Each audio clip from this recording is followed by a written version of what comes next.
نحمده ونستعينه ونستغفره ونؤمن به ونتوكل عليه ونشهد أن لا إله إلا الله وحده لا شريك له ونشهد أن سيدنا ومولانا محمدا عبده ورسوله صلى الله تعالى عليه وعلى آله وأصحابه وبارك وسلم تسليما كثيرا. أما بعد فأعوذ بالله من الشيطان الرجيم. بسم الله الرحمن الرحيم. هو الذي بعث في الأميين رسولا منهم يتلو عليهم آياته ويزكيهم ويعلمهم الكتاب والحكمة وإن كانوا من قبل لفي ضلال مبين. بارك الله لنا ولكم في القرآن العظيم ونفعنا وإياكم بالآيات والذكر الحكيم. اللهم صل على محمد وعلى آل محمد كما صليت على إبراهيم وعلى آل إبراهيم إنك حميد مجيد. اللهم بارك على محمد وعلى آل محمد كما باركت على إبراهيم وعلى آل إبراهيم إنك حميد مجيد.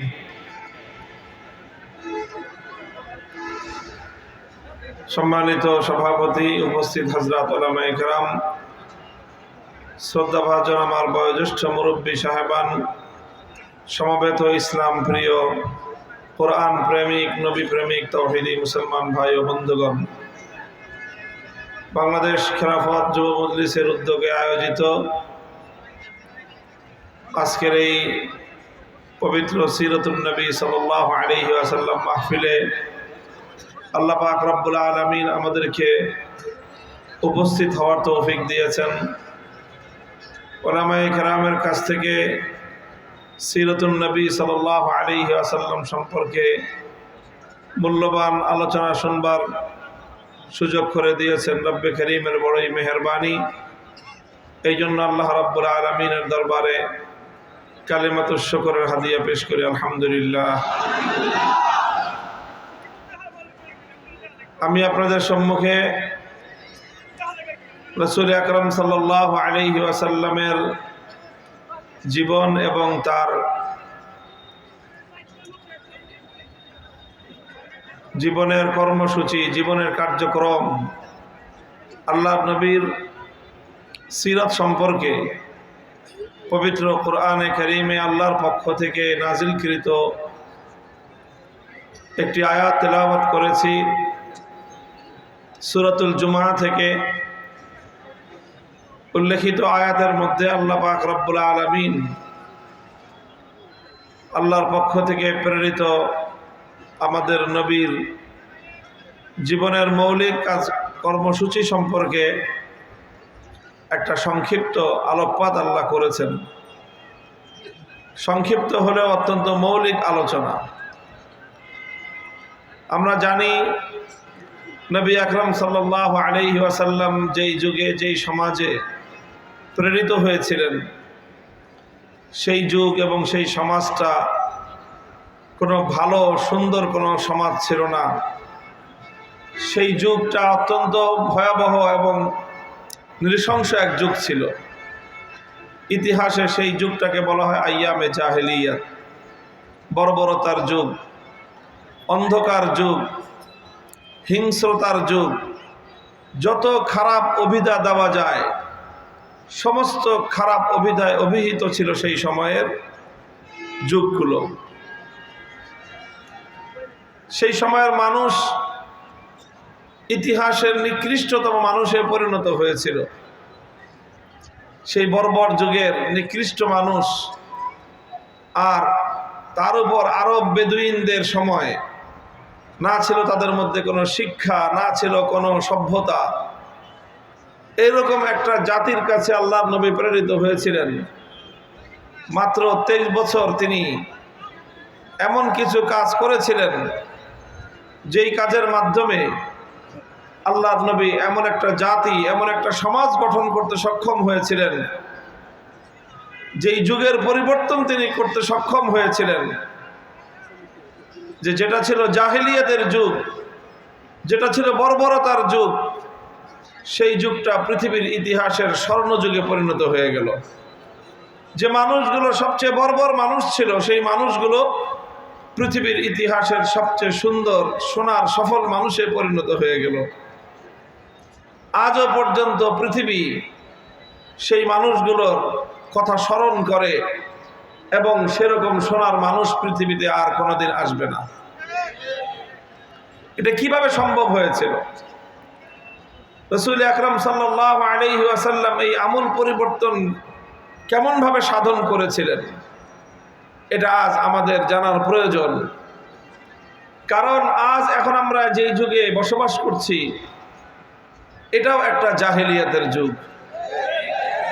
এটাও একটা বর্বরতার যুগ। সেই যুগের জাহেলিয়াতের সাথে আজকের যুগের জাহেলিয়াতের পার্থক্য হলো এই, সে যুগের জাহেলিয়াত ছিল প্রাচীনকালের জাহেলিয়াত, আর আজকের জাহেলিয়াত হলো আধুনিক যুগের জাহেলিয়াত। সেই জাহেলিয়াতটা ছিল শুধুমাত্র প্রাচীন যুগের একটা অসভ্যতার জাহেলিয়াত, আর আজকের যুগের জাহেলিয়াত এটা অত্যন্ত শক্তিশালী, এটা বিজ্ঞান নির্ভর, প্রযুক্তি নির্ভর শক্তিশালী এক জাহেলিয়াত। এই জাহেলিয়াতকে পরিবর্তন করে, এই জাহেলিয়াতকে পরাস্ত করে যদি আমরা চাই একটি সুন্দর পৃথিবী গড়তে, সুন্দর সমাজ গড়তে, আমাদেরকে আল্লাহ রাসূল সাল্লাল্লাহু আলাইহি ওয়াসাল্লামের সেই কর্মসূচির দিকে প্রত্যাবর্তন করা ছাড়া বিকল্প কোনো রাস্তা নাই। এই জন্য সিরাত মাহফিলের আলোচনার উদ্দেশ্য হলো যে আসুন আমরা চেষ্টা করব যে আমরা আল্লাহ রাসূল সাল্লাল্লাহু আলাইহি ওয়াসাল্লামের পালিত কর্মসূচিকে আমাদের জীবনের কর্মসূচি হিসেবে গ্রহণ করে আমরাও আমাদের জীবনকে সেভাবে পরিচালিত করব। আমাদের সমাজে আমরা সেই কাজ বাস্তবায়ন করব যেই কর্মসূচির মাধ্যমে নবী আকরাম সাল্লাল্লাহু আলাইহি ওয়াসাল্লাম সেই জাহেলিয়াতকে পরিবর্তন করে একটি শান্তি সুখের সমাজ গড়েছিলেন। আমরাও আজকের এই নব্য জাহেলিয়াতকে পরাস্ত করে এই জাহেলিয়াতের কবর রচনা করে তার উপর শান্তির নীড় তৈরি করব ইনশাআল্লাহ। আল্লাহ পাক রব্বুল আলামিন আমাদেরকে বুঝবার তৌফিক দান করেন। মুহতারাম হাজিরিন, আমরা বলে থাকি কোরআনে কারীমের যে আয়াত আমি তেলাওয়াত করেছি আপনাদের সম্মুখে, সেই আয়াতের মধ্যে আল্লাহ রাসূল সাল্লাল্লাহু আলাইহি ওয়াসাল্লামের জীবনের কিছু মৌলিক কর্মসূচির কথা তুলে ধরা হয়েছে। আল্লাহ নিজেই বলেছেন, হুয়াল্লাযী বা'আসা ফিল উম্মিয়্যিনা রাসূলাম মিনহুম ইয়াতলু আলাইহিম আয়াতিহি ওয়া ইউযাক্কিহিম ওয়া ইউআল্লিমুহুমুল কিতাবা ওয়াল হিকমাহ ওয়া ইন কানু মিন ক্বাবলু লাফী দালালিম মুবিন। আল্লাহ পাক রব্বুল আলামিন আল্লাহর নবীকে সবচেয়ে শক্তিশালী যে জিনিসটা দিয়েছিলেন দুনিয়ার মানুষের সংশোধনের জন্য, দুনিয়ার অবস্থা পরিবর্তন করার জন্য, দুনিয়ার মানুষকে বর্বর যুগ থেকে আলোর যুগে নিয়ে আসার জন্য শক্তিশালী, সবচেয়ে শক্তিশালী যেই হাতিয়ার আল্লাহ রব্বুল আলামিন তার নবীকে দিয়েছিলেন, সেই শক্তিশালী মাধ্যমের নাম হলো কিতাবুল্লাহ তথা আল্লাহর কোরআনে কারীম। এই কোরআন, এটাই ছিল নবী আকরাম সাল্লাল্লাহু আলাইহি ওয়াসাল্লামের জীবনের, তার বিপ্লবের প্রধান হাতিয়ার। কোরআনকে কেন্দ্র করে, এই কোরআনকে দিয়েই আল্লাহর নবী তার সে ঐতিহাসিক বিপ্লব সাধন করেছিলেন। কোরআনকে কেন্দ্র করে নবী আকরাম সাল্লাল্লাহু আলাইহি ওয়াসাল্লাম 4টি কাজ করেছেন। কয় কাজ? 4 কাজ করেছেন আল্লাহর কোরআনকে কেন্দ্র করে। কোরআনের উপর আল্লাহর নবী 4টি মেহনত করেছেন এবং সেই 4 মেহনত উম্মতের মধ্যে তিনি জিন্দা করেছেন। প্রথম মেহনত হলো ইয়াতলু আলাইহিম আয়াতিহি, আল্লাহর নবী উম্মতের মধ্যে, আল্লাহর বান্দাদের মধ্যে আল্লাহর কোরআনের তেলাওয়াতকে তিনি ব্যাপকভাবে শিক্ষা দান করেছেন। মানুষকে আল্লাহর কোরআনের তেলাওয়াত শিক্ষা দিয়েছেন। তিনি উম্মতকে কোরআনের তেলাওয়াত শুনিয়েছেন। কোরআনের তেলাওয়াত শেখানো, কোরআনের তেলাওয়াত শোনানো, এটা হলো নবী আকরাম সাল্লাল্লাহু আলাইহি ওয়াসাল্লামের সর্বপ্রথম বুনিয়াদী কর্মসূচি। কোরআনের তেলাওয়াতের মাধ্যমেই নবী আকরাম সাল্লাল্লাহু আলাইহি ওয়াসাল্লাম তার বিপ্লবী কর্মসূচির সূচনা করেছিলেন। কোরআনে কারীমের তেলাওয়াতের মধ্যে আল্লাহ পাক রব্বুল আলামিন এমন একটা শক্তি রেখেছেন যে এই তেলাওয়াত এটা মানুষের বদ্ধ দুয়ারকে, হৃদয়ের বদ্ধ দুয়ারকে খুলে দিয়ে মানুষের অন্ধকার হৃদয়ের মধ্যে আলো প্রজ্বলিত করে দেয়। এই জন্য নবী আকরাম সাল্লাল্লাহু আলাইহি ওয়াসাল্লামের সর্বপ্রথম কর্মসূচি হলো তেলাওয়াতে কিতাবুল্লাহ তথা কোরআনে কারীমের তেলাওয়াত। এবং এটা হলো নবী আকরাম সাল্লাল্লাহু আলাইহি ওয়াসাল্লামের একটা স্বয়ং সম্পন্ন কর্মসূচি। শুধু তেলাওয়াতে কিতাবুল্লাহ, এটাই আল্লাহর নবীর বিপ্লবী কর্মসূচির সবচেয়ে বুনিয়াদী কর্মসূচি ছিল। এই কোরআনের তেলাওয়াতের মাধ্যমেই নবী আকরাম সাল্লাল্লাহু আলাইহি ওয়াসাল্লাম সেই জাহেলি সমাজ ব্যবস্থার ভিত শুদ্ধ প্রকম্পিত করে দিয়েছিলেন এবং তিনি যে হেদায়েতের আলো জ্বালিয়েছিলেন, যে মশাল প্রজ্বলিত করেছিলেন, সেই মশালের সর্বপ্রথম অগ্নিস্ফুলিঙ্গ ছিল তেলাওয়াতে কিতাবুল্লাহ। কোরআনে কারীমের তেলাওয়াতের মধ্যে আল্লাহ পাক রব্বুল আলামিন সেই প্রভাব রেখেছেন, সেই শক্তি রেখেছেন। আমাদের মধ্যে অনেক মানুষ রয়েছে এমন যারা মনে করে যে কোরআনে কারীমের তেলাওয়াত এটা, অনেকে তো এরকম বলেও থাকে যে অর্থ না বুঝে শুধু কোরআনে কারীমের তেলাওয়াত করে কোনো লাভ নেই। নাউজুবিল্লাহ। কোরআনে কারীমের তেলাওয়াত এটা একটা স্বয়ং সম্পন্ন কর্মসূচি। কোরআনের অর্থ বোঝা এটা আরেকটা কর্মসূচি, আর কোরআন তেলাওয়াত করা এটা একটা কর্মসূচি। কাজেই কেউ যদি কোরআনের অর্থ বুঝতে পারে ভালো কথা, কোরআনের মর্ম এবং অর্থ যদি নাও বুঝে, এরপরও কোরআনে কারীমের তেলাওয়াত এটা একটা বিপ্লবী কর্মসূচি। এটা মানুষের মধ্যে আমূল পরিবর্তন করবার বুনিয়াদী কর্মসূচি হলো কোরআনে কারীমের তেলাওয়াত। এই জন্য যারা মনে করে যে না বুঝে পড়লে কোরআনে কারীমের তেলাওয়াতের দ্বারা কোনো লাভ নেই, তারা মূলত আল্লাহর কোরআনকে অবমূল্যায়ন করে। তারা কোরআনে কারীমকে দুনিয়ার আর 10টা গ্রন্থের সঙ্গে একই পাল্লায় পরিমাপ করে। তারা মনে করে যেরকম সাহিত্যের বই না বুঝে পড়লে সাহিত্যের স্বাদ পাওয়া যায় না, কবিতার বই না বুঝে পড়লে কাব্যের আনন্দ পাওয়া যায় না, উপন্যাসের বই না বুঝে পড়লে উপন্যাসের চরিত্র বোঝা যায় না, গল্পের বই না বুঝে পড়লে কেউ গল্পের মজা পাবে না, বিজ্ঞানের বই না বুঝে পড়লে বিজ্ঞান শিখতে পারবে না, মেডিকেল সায়েন্সের বই না বুঝে পড়লে ডাক্তারি বিদ্যা জানা হবে না। তারা মনে করেছে এই সব বিষয়ের মতো কোরআনে কারীম এরকম যে না বুঝে পড়লে বুঝি কোরআনে কারীমের কোনো লাভ হবে না। তা নয়, অন্য সকল বিষয়ের বই না বুঝে পড়লে কোনো লাভ নাই। দুনিয়াতে একমাত্র গ্রন্থ আল্লাহর কোরআন, এটা বুঝে পড়লেও যেরকম মানুষের অন্তরের মধ্যে প্রভাব তৈরি করে, না বুঝে পড়লেও কোরআনের তেলাওয়াতের মধ্যে এমন একটা পাওয়ার আছে যে এই পাওয়ার যার অন্তরের মধ্যে প্রবেশ করবে, এই কোরআনের তেলাওয়াত যার কর্ণকুহরে প্রবেশ করবে, এটা মানুষের অন্তরের মধ্যে গিয়ে আঘাত করবেই এবং মানুষের হৃদয়ের বদ্ধ দুয়ার উন্মুক্ত করার ক্ষেত্রে পৃথিবীতে কোরআনে কারীমের চেয়ে শক্তিশালী আর কিছু নাই। হাদিসের কিতাবগুলোর মধ্যে তার অসংখ্য দৃষ্টান্ত খুঁজে পাওয়া যায়। সাহাবায়ে কেরামের জীবনীতে অসংখ্য দৃষ্টান্ত খুঁজে পাওয়া যায়। হযরতে আবু বকর রাদিয়াল্লাহু তাআলা আনহুর জীবন ইতিহাসে ঘটনা পাওয়া যায়। একবার আবু বকর সিদ্দিক রাদিয়াল্লাহু আনহু তিনি মক্কা ছেড়ে চলে যাচ্ছেন।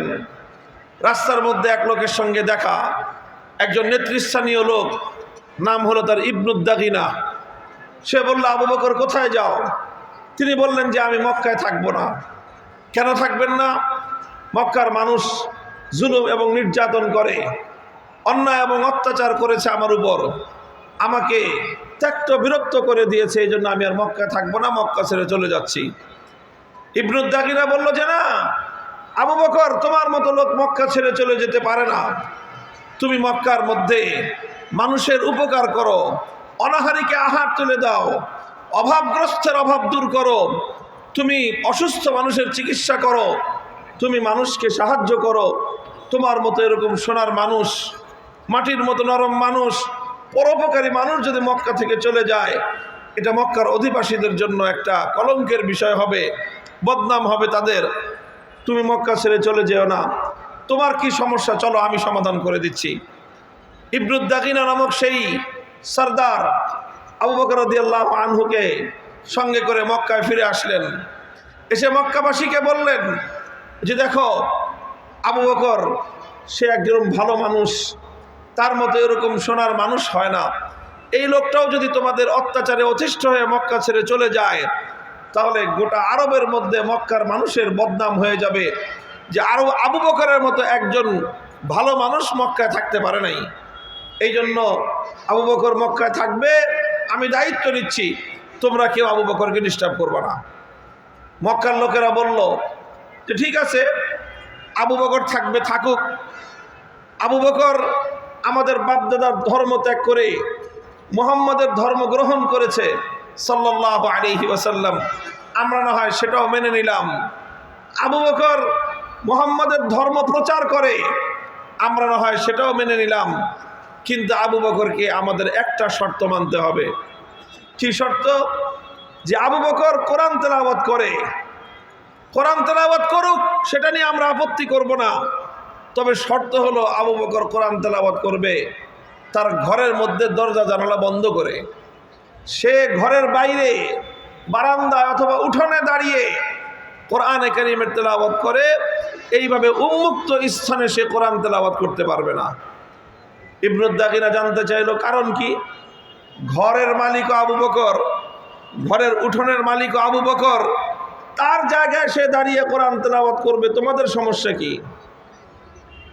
মক্কার লোকেরা জবাব দিল যে না, আবু বকর ঘরের উঠোনে দাঁড়িয়ে কোরআন তেলাওয়াত করতে পারবে না, কারণ সে যদি উন্মুক্ত স্থানে দাঁড়িয়ে আল্লাহর কোরআন তেলাওয়াত করা শুরু করে, আবেগ মাখা কণ্ঠে যখন আবু বকর কোরআনে কারীমের তেলাওয়াত করে, তখন অবস্থাটা এমন হয় চুম্বক যেরকম লোহাকে তার নিজের দিকে আকর্ষণ করতে আরম্ভ করে। আবু বকর যখন তার ঘরের উঠোনে দাঁড়িয়ে আবেগ মাখা কণ্ঠে হৃদয় উজাড় করে দিয়ে কণ্ঠ খুলে আল্লাহর কোরআনের তেলাওয়াত করতে আরম্ভ করে, তখন আমরা আমাদের ঘরগুলোতে আমাদের ছোট ছোট শিশু সন্তানদেরকে পর্যন্ত আটকে রাখতে পারি না। চুম্বক যেরকম লোহাকে তার নিজের দিকে আকর্ষণ করতে থাকে, ঠিক তেমনি ভাবে আবু বকরের কোরআনের তেলাওয়াত আমাদের ঘরগুলো থেকে ছোট ছোট সন্তানদেরকে পর্যন্ত আকর্ষণ করে আবু বকরের ঘরের দিকে টেনে নিয়ে যায়। আমরা এটা বরদাস্ত করতে পারবো না। আমাদের ঘরগুলো থেকে আমাদের নারীরা, আমাদের শিশুরা পর্যন্ত আবু বকরের ঘরের দিকে পঙ্গপালের মতো ছুটতে আরম্ভ করবে, আর আল্লাহর কোরআনের তেলাওয়াত শুনে শুনে তারা এভাবে জাহেলিয়াতের পথ ছেড়ে দিয়ে আলোর পথের দিকে তারা অনুসারী হবে, আলোর পথের দিশারি হবে। এটা কোশ্চিন খেলেও আমরা বরদাস্ত করতে পারি না। মুহতারাম হাজিরিন, ইতিহাস তো কথাই বলে, অসংখ্য অগণিত পাষাণ হৃদয়ের মানুষ যখন তাদের সামনে আল্লাহর কোরআনে কারীমের তেলাওয়াত করা হয়েছে, সেই পাথরের মতো পাষাণ হৃদয়গুলো পর্যন্ত আল্লাহর কোরআনে কারীমের তেলাওয়াতের মাধ্যমে মোমের মতো বিগলিত হয়ে পড়তে আরম্ভ করেছে। আল্লাহর কসম খেয়ে বলি, মহাবিশ্বের মধ্যে পাথরের মতো পাষাণ হৃদয়কে বিগলিত করবার জন্য আল্লাহর কোরআনের চেয়ে প্রভাবক আর এর চেয়ে শক্তিশালী কোনো মাধ্যম আজ পর্যন্ত এই পৃথিবীতে আবিষ্কার হয় নাই। যে কোনো পাষাণ হৃদয়কে মোমের মতো গলানোর জন্য, পাষাণ হৃদয়ে পাথরের মতো রুক্ষ হৃদয়কে পর্যন্ত মোমের মতো নরম করে দিয়ে পানির ঝর্ণা ধারার মতো প্রবাহিত করবার ক্ষেত্রে আল্লাহর কোরআনে কারীমের কোনো তুলনা নাই, কোনো জুড়ি নাই। এই জন্যই আল্লাহ পাক রব্বুল আলামিন বিশ্ব নবী, মানবতার নবী মুহাম্মদ আরবি সাল্লাল্লাহু আলাইহি ওয়াসাল্লামকে সর্বপ্রথম যেই কর্মসূচি দান করেছিলেন সেই কর্মসূচির নাম হলো ইয়াতলু আলাইহিম আয়াতিহি। তিনি মানুষের কর্ণকুহরে আল্লাহর কোরআনের তেলাওয়াতের ধ্বনি শোনাবেন। মানুষের কণ্ঠে কণ্ঠে আল্লাহর কোরআনের তেলাওয়াত উচ্চারিত হবে। পাড়ায় পাড়ায়, মহল্লায় মহল্লায়, ঘরে ঘরে আল্লাহর কোরআনের তেলাওয়াত হবে। এই তেলাওয়াতের আওয়াজ যখন গুঞ্জরিত হয়, তখন কোরআনে কারীমের তেলাওয়াতের এই গুঞ্জরণে সমাজ থেকে জাহেলিয়াত বিতাড়িত হতে বাধ্য হয়। আজও আমরা যদি আমাদের এই সমাজে, এই পরিবেশে ঘরে ঘরে আল্লাহর কোরআনের তেলাওয়াতের আওয়াজ যদি আমরা গুঞ্জরণ উঠাতে পারি, ইনশাআল্লাহ এই সমাজ থেকে জাহেলিয়াত পালিয়ে যেতে বাধ্য হবে। আলহামদুলিল্লাহ, কোরআনের তেলাওয়াত আছে, চলছে, কিছু কিছু মেহনত চলছে, মাদ্রাসাগুলো মেহনত করছে। আমরা আমাদের সংগঠনের পক্ষ থেকে বিভিন্ন সময়ে মানুষকে কোরআনের তেলাওয়াত শেখানোর জন্য উদ্যোগ গ্রহণ করে থাকি। আমরা চাই এই সমাজ পরিবর্তন হোক, এই জাহেলিয়াত পরিবর্তন হোক, এই বর্বরতার অবসান ঘটুক, এই অসভ্যতার অবসান ঘটুক, এই অশ্লীলতার অবসান ঘটুক। এজন্য আজ আমরা বাংলার মাটিতে একটা আওয়াজ তুলতে চাই। মাদ্রাসা শিক্ষায় কোরআনের শিক্ষা রয়েছে, কওমি মাদ্রাসায় কোরআনের শিক্ষা রয়েছে, আলিয়া মাদ্রাসায় কোরআনের শিক্ষা রয়েছে। সেই সঙ্গে জাতীয় শিক্ষা ব্যবস্থায় মুসলমানদের ট্যাক্সের পয়সা দিয়ে প্রাইমারি স্কুলগুলো চলে। মুসলমানদের ট্যাক্সের পয়সা দিয়ে মুসলমানদের সন্তানদেরকে প্রাইমারি স্কুলগুলোতে বাংলা, অঙ্ক, ইংলিশ, ইতিহাস, ভূগোল অনেক বিষয় শিক্ষা দেওয়া হয়। এমনকি এখন তাদেরকে পিটি শিক্ষা দেওয়ার জন্য শিক্ষক নিয়োগ করা হয়। নাচ গানের জন্য পর্যন্ত নর্তকীর শিক্ষা দেওয়ার জন্য ব্যবস্থা গ্রহণ করা হচ্ছে। অথচ মুসলমানদের সন্তানদের প্রাইমারি স্কুলে আল্লাহর কোরআন শিক্ষা দেওয়ার কোনো ব্যবস্থা নাই। শাহজালালের বাংলায় 90% মুসলমানদের দেশে প্রাইমারি স্কুলে মুসলমানদের সন্তানদের কোরআন শিক্ষা দেওয়ার জন্য প্রতিটি প্রাইমারি স্কুলে একজন নুরানি মুআল্লিম, বিশুদ্ধ কোরআনের তেলাওয়াত শিক্ষাদানকারী শিক্ষক নিয়োগ করতে হবে। যদি এটা করা যায়, এই প্রাইমারি লেভেল থেকে ইনশাআল্লাহ নতুন সমাজ গঠনের কর্মী তৈরি হওয়া শুরু হবে। জাহেলিয়াত এবং বর্বরতার মূল উৎপাটন হওয়া শুরু হবে। এটা আমরা শুধুমাত্র দাবি হিসেবে বলছি, কিন্তু বলতে বলতে আমাদের এ কথা যদি কর্তৃপক্ষের কান দিয়ে প্রবেশ না করে, কানে কিভাবে পানি ঢোকাতে হয় সে ব্যবস্থা তাওহীদি জনতা, কোরআন প্রেমিক জনতা গ্রহণ করতে বাধ্য হবে ইনশাআল্লাহ।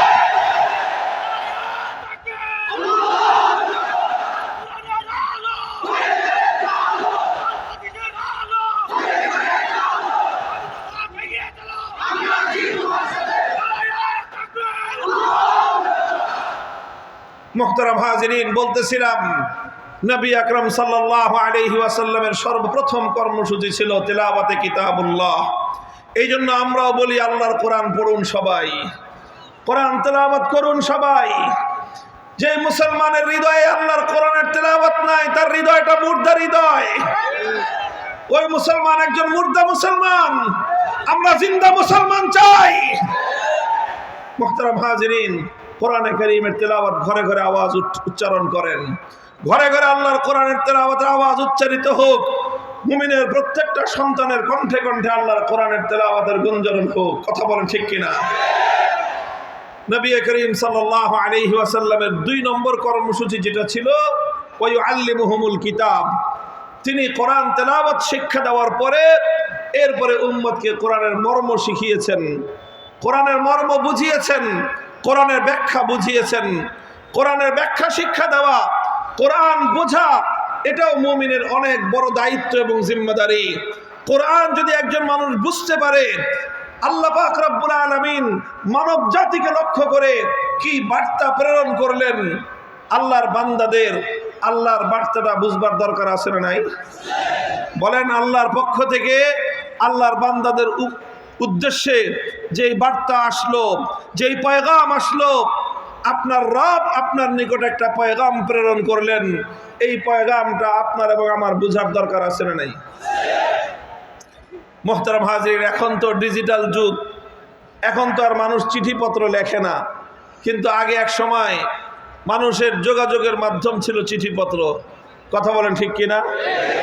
যারা প্রবাসে থাকতো, হ্যাঁ, ইউরোপে, আমেরিকায়, মধ্যপ্রাচ্যে, সৌদি আরব, কুয়েত, কাতার, লিবিয়া, সিরিয়া, ইরাক, এই সমস্ত দেশে থাকতো, তো এখান থেকে কখনো মা তার সন্তানের উদ্দেশ্যে চিঠি লিখতো, অথবা সন্তানের পক্ষ থেকে মায়ের কাছে চিঠি আসতো। গ্রাম বাংলার অনেক মায়েরা শিক্ষা দীক্ষা জানতো না, পড়ালেখা করতে পারতো না, নিজে চিঠিটা পড়তেও পারে না, কিন্তু কোনো একটা সন্তান যখন তার মায়ের কাছে একটা চিঠি লিখতো, এখনও যদি কোনো সন্তান তার মায়ের কাছে চিঠি লেখে, তো মা ওই চিঠিটা নিজে পড়তে পারে না, গ্রামে যে লোকটা পড়ালেখা করতে পারে তার কাছে দিয়ে যায়, একটু পড়ে শোনাও আমার বাবা, আমার সন্তান কলিজার টুকরা কি লিখে পাঠিয়েছে। মা একবার শুনে তার হৃদয় জুড়ায় না, বলে আবার পড়ো। আবার শুনেছে, তাও হৃদয় জুড়ায় না, বলে আবার পড়ো। বারবার একজন মা তার সন্তানের পক্ষ থেকে প্রেরিত একটা পয়গাম, একটা চিঠি শুনতে চায়, কারণ সন্তানকে ভালোবাসে মা। সেই সন্তান মাস মাস ধরে, বছরের পর বছর ধরে প্রবাসে থাকতেছে, ওই সন্তানের পক্ষ থেকে একটা চিঠি আসলে সেই চিঠির মর্ম বুঝবার জন্য, সেই চিঠির কথাগুলো একবার একটু মায়ের কানে শুনবার জন্য, সেই চিঠির কথাগুলো একবার একটু পড়বার জন্য একজন মা অধীর হয়ে যায়। কথা বলেন ঠিক কিনা? মুহতারাম হাজিরিন, তো একজন মা যেরকম তার সন্তানের পক্ষ থেকে প্রেরিত একটা পয়গাম বারবার বুঝবার জন্য অধীর আগ্রহ নিয়ে সে অপেক্ষার প্রহর গুনতে থাকে, বুঝবার জন্য সে পাগল পারা হয়ে যায়, অথচ আমাদের নিকট আমাদের রব্বুল আলামিন কোরআনে কারীমের মতো এরকম এক মহান পয়গাম দুনিয়ার প্রত্যেকটা মানুষকে উদ্দেশ্য করে আল্লাহ পাক রব্বুল আলামিন আরশের উপর থেকে প্রেরণ করলেন। আমরা বহু মানুষ এমন আছি, অসংখ্য মানুষ এমন আছে যারা সাধারণ শিক্ষিত বা অশিক্ষিত, তাদের কথা বাদই দিলাম, যারা শিক্ষিত, পড়াশোনা করার অভ্যাস, হাজার হাজার বইপত্র অনেকে পড়েছে, অনেকে আছে এমন গল্পের বই, উপন্যাসের বই পড়ে সব শেষ করে ফেলেছে, বঙ্কিমচন্দ্র থেকে শুরু করে হুমায়ুন আহমেদ পর্যন্ত কোনোটা বাদ রাখে নাই। হাজার হাজার বই পড়েছে, বিজ্ঞানের বই পড়েছে, সায়েন্স ফিকশনের বই পড়েছে, মেডিকেল সায়েন্সের বই ডাক্তাররা পড়তে পড়তে বুড়ো হয়ে যায়, পরীক্ষা শেষ হয় না। কথা বলেন ঠিক কিনা? পড়ুক, পড়াশোনা করা ভালো, কিন্তু বড় আশ্চর্য এবং হৃদয় বিদারক কথাটা হলো এই, অসংখ্য মানুষ এমন আছে সারাটা জীবন অতিক্রান্ত হয়ে গেছে, কিন্তু অন্তত একবারের জন্য হলেও আল্লাহর কোরআনে কারীমের সূরা ফাতিহা থেকে সূরা নাস পর্যন্ত পূর্ণ কোরআনটা একবার অন্তত অনুবাদ দেখে হলেও বুঝে পড়বার চেষ্টা করে নাই। একজন মুসলমানের জন্য এর চেয়ে বড় লজ্জার কোনো বিষয় হতে পারে না। এই জন্য আমাদের সকলের দায়িত্ব হলো কোরআনকে একটু বুঝার চেষ্টা করা, অল্প অল্প করে হলেও প্রতিদিন এক আয়াত, দুই আয়াত করে আপনি অনুবাদ পড়বেন। হক্কানি উলামায়ে কেরাম কোরআনে কারীমের অনুবাদ লিখেছেন, তাফসীর লিখেছেন, যে কোনো একটা নির্ভরযোগ্য তাফসীর অনুবাদ সংগ্রহ করে রেখে সেই অনুবাদ এবং তাফসীর একটু একটু করে পড়বেন। সবাই পড়বেন, মুসলমান পুরুষ হোক নারী হোক। যদি একজন মানুষ আল্লাহর কোরআনকে একটু একটু করে বুঝতে থাকে, অভিজ্ঞতার আলোকে দেখা গিয়েছে যে কোরআনের বাণীগুলো একজন মানুষের হৃদয়ে যেভাবে আঘাত করে, একজন মানুষকে যেভাবে হেদায়েতের পথের দিকে আকর্ষণ করে, পৃথিবীতে কোরআনে কারীমের মতো হেদায়েতের দিকে আকর্ষণ সৃষ্টিকারী এমন শক্তিশালী দ্বিতীয় কোনো জিনিস নেই।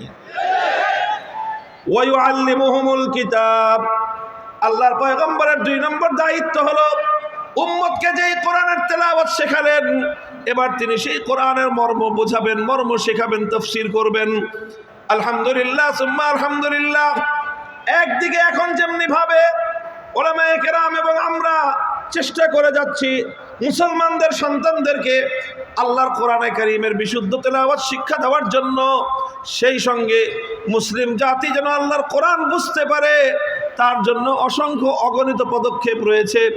তাফসীর গ্রন্থ লিখছেন উলামায়ে কেরাম, অনুবাদ গ্রন্থ লিখে লিখে প্রচার করছেন উলামায়ে কেরাম, তাফসীর মাহফিলগুলো হচ্ছে আল্লাহর কোরআনের পয়গাম বোঝানোর জন্য, মসজিদে মসজিদে তাফসীর হয়, মানুষকে কোরআনের পয়গাম বোঝানোর জন্য। ও উম্মতে মুহাম্মাদিয়া, যদি তোমরা সফলতা চাও, কামিয়াবি চাও, আল্লাহর কোরআনকে বুঝবার চেষ্টা করো। কোরআন তোমাকে এবং আমাকে, গোটা উম্মতকে সফলতার রাস্তরণের দিকে নিয়ে যাবে ইনশাআল্লাহ। চেষ্টা করবেন তো কোরআন বুঝার? এটা গেল 2 নম্বর কাজ। আল্লাহর পয়গম্বরের 3 নম্বর কাজ যেটা, এটা খুব গভীর মনোযোগ দিয়ে শুনেন, বুঝেন। আল্লাহর নবী শুধু কোরআন তেলাওয়াত করে দায়িত্ব শেষ করেন নাই, শুধু কোরআন তাফসীর করে, ব্যাখ্যা করে, কোরআন বয়ান করে বুঝিয়ে দিয়ে আল্লাহর নবীর দায়িত্ব শেষ হয় নাই। নবীজির 3 নম্বর দায়িত্ব ছিল তালিমে হিকমত, অর্থাৎ আল্লাহর কোরআনে কারীমের প্রত্যেকটা আয়াতের বিধানকে, প্রত্যেকটা আয়াত আল্লাহ পাক যা বলেছেন, যেই বিধান নাজিল করেছেন, সেই বিধানগুলোকে তিনি শুধু বলে বলে বুঝান নাই, বরং প্রত্যেকটা বিধানকে তিনি প্র্যাকটিক্যাল বাস্তবায়ন করে উম্মতকে দেখিয়ে দিয়েছেন। একটা জিনিস আমি বলি যে কোরআনে কারীম এটা হলো একটা প্র্যাকটিক্যাল কিতাব। কোরআন কি বলেন তো? কি বললাম? একটা প্র্যাকটিক্যাল কিতাব। যারা জেনারেল লাইনে পড়াশোনা করেছেন, বিশেষ করে সায়েন্স যাদের ব্যাকগ্রাউন্ড, তারা ভালো বুঝবেন যে সায়েন্সের যে সকল সাবজেক্টগুলো আছে, এই যে সায়েন্সের যে কেমিস্ট্রি আছে, পদার্থবিজ্ঞান, এই পদার্থবিজ্ঞান বুঝতে হলে শুধু বই পড়ে বুঝলে হয় না, এটার জন্য প্র্যাকটিক্যাল করতে হয়।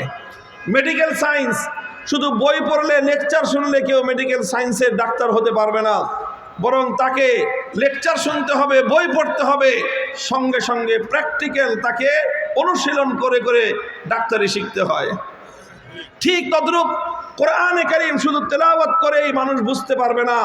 কোরআনের শুধু ব্যাখ্যা শুনে আর ব্যাখ্যা পড়ে একজন মানুষ কোরআনকে আত্মস্থ করতে পারবে না, বরং কোরআনে কারীমকে আল্লাহ পাক রব্বুল আলামিন নবীজিকে দায়িত্ব দিয়েছিলেন যে আমার এই দুনিয়ার মানুষকে, আমার বান্দাদেরকে, আপনার উম্মতকে আপনি কোরআনের এক একটা আয়াতের বিধান বাস্তবায়ন করে প্র্যাকটিক্যাল দেখিয়ে দিয়ে যান। আর আল্লাহর নবী সেটা দেখিয়েছেন। যেরকম আল্লাহর কোরআনের আয়াত নাজিল হয়েছে, আল্লাহ পাক নাজিল করেছেন আকিমুস সালাত, সালাত কায়েম করো। আল্লাহর নবী তেলাওয়াত করেছেন, 1 নম্বর দায়িত্ব পালন হয়েছে। অর্থ বুঝিয়েছেন, সালাতের অর্থ কি, ইকামতের অর্থ কি, 2 নম্বর দায়িত্ব পালিত হয়েছে। এরপরে আল্লাহর নবী 3 নম্বর দায়িত্ব পালন করেছেন, তিনি নামাজ আদায় করেছেন। নামাজ দেখিয়ে দেখিয়ে তিনি তার উম্মতকে, সাহাবীদেরকে বলেছেন, সল্লু কামা রাআইতুমুনি উসাল্লি। হে আমার উম্মত, শুধুমাত্র আমার কাছ থেকে শুনে শুনে নামাজ পড়বে না, বরং আমাকে যেভাবে নামাজ পড়তে দেখেছো, আমাকে নামাজ প্র্যাকটিক্যাল দেখে দেখে তোমরা নামাজ শেখো। আল্লাহর নবী বিদায় হজে গিয়েছেন, 100 লক্ষ সাহাবায়ে কেরামকে সঙ্গে নিয়ে হজ করতে গিয়েছেন।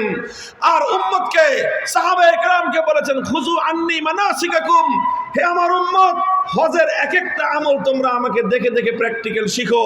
আল্লাহর নবী তার জিন্দেগিতে 27টা জিহাদে নিজে সশরীরে অংশগ্রহণ করে উম্মতকে দেখিয়েছেন কিভাবে আল্লাহর দ্বীনের জন্য জিহাদ করতে হয়। উম্মতকে শিখিয়েছেন, প্র্যাকটিক্যাল দেখিয়েছেন কিভাবে আল্লাহর দ্বীনের জন্য রক্ত দিতে হয়, প্র্যাকটিক্যাল দেখিয়েছেন কিভাবে আল্লাহর দ্বীনের জন্য